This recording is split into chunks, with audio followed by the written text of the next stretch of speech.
Hello guys, welcome to the channel. I hope you all are fine and doing great. Today we are going to discuss this lead code daily problem of the day contiguous array, sorry. So in this problem what we have to do, we are given with a binary array nums and we have to return the maximum length of a continuous subarray which contain an equal number of zeros and ones. Okay, like here it contains 0 and 1, so we can return 2 means subarray of length 2 contain equal number of 0 and 1. Here 1 and 0 occur only one time. Okay, here also we return this 2 or this 2. Okay, so 2 is the maximum length for which our subarray will contain equal number of 0 and 1.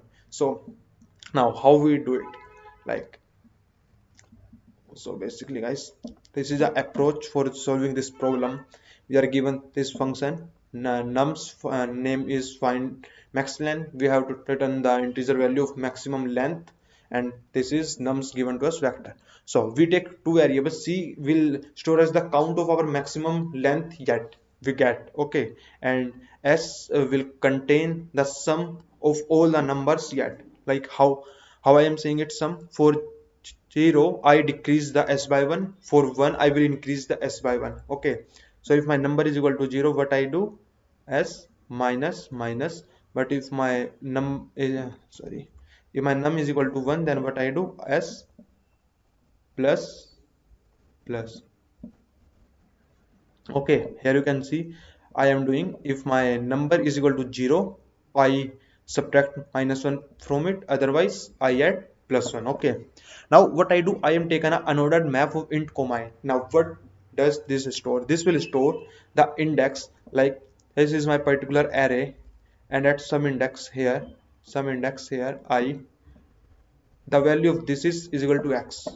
And now as you know, we have to find the length which contain equal number of 0 and 1. So number of 0 is equal to number of 1, so 1s is equal to 0 number. Okay, so it means as for 0 we are doing a decrement operation, but for 1 we are doing increment operation. Okay, so how can we say it? We can say it, the number of minus minus operation is equal to the number of increment operation. Okay, so if these both number are equal, then x, after doing a constant number of 1 0 plus 1 operation, 0 plus 1 operation, we will get x after it. Okay, like here at this index, some I dash, I will again got x. How? Like here, this is a subarray, like 0 1 0 1. Wait a minute. Check. Yes, it is recording.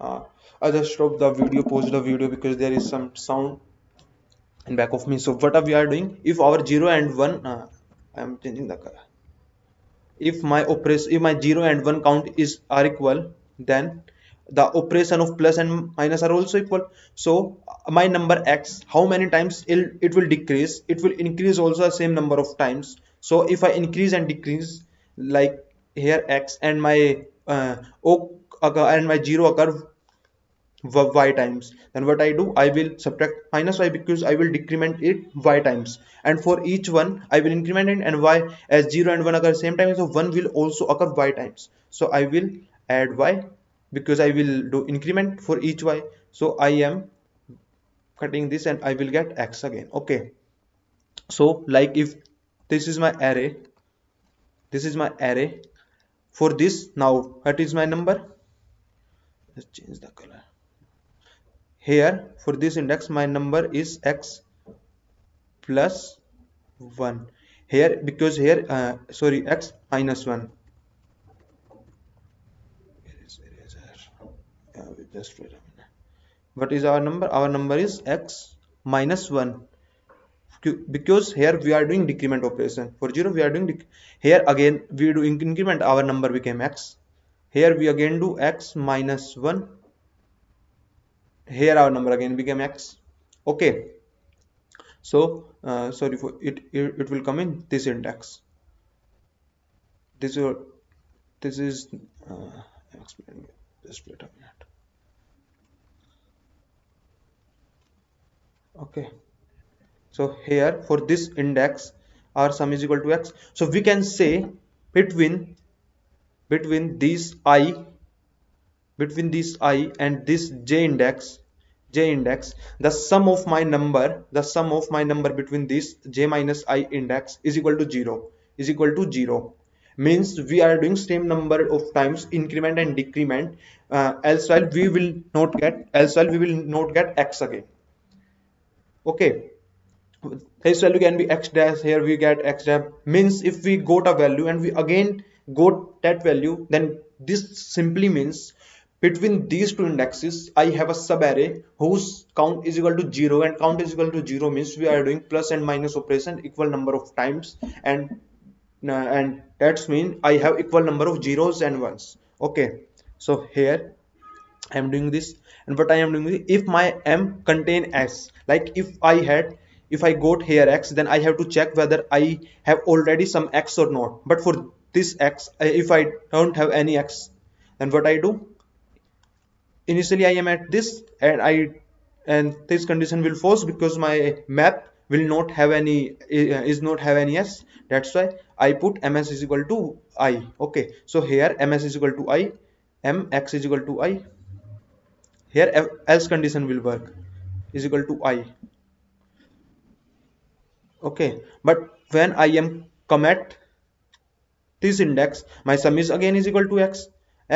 Then when I will check whether my m dot count x is greater than 0, it will tell me yes, I have a x index already.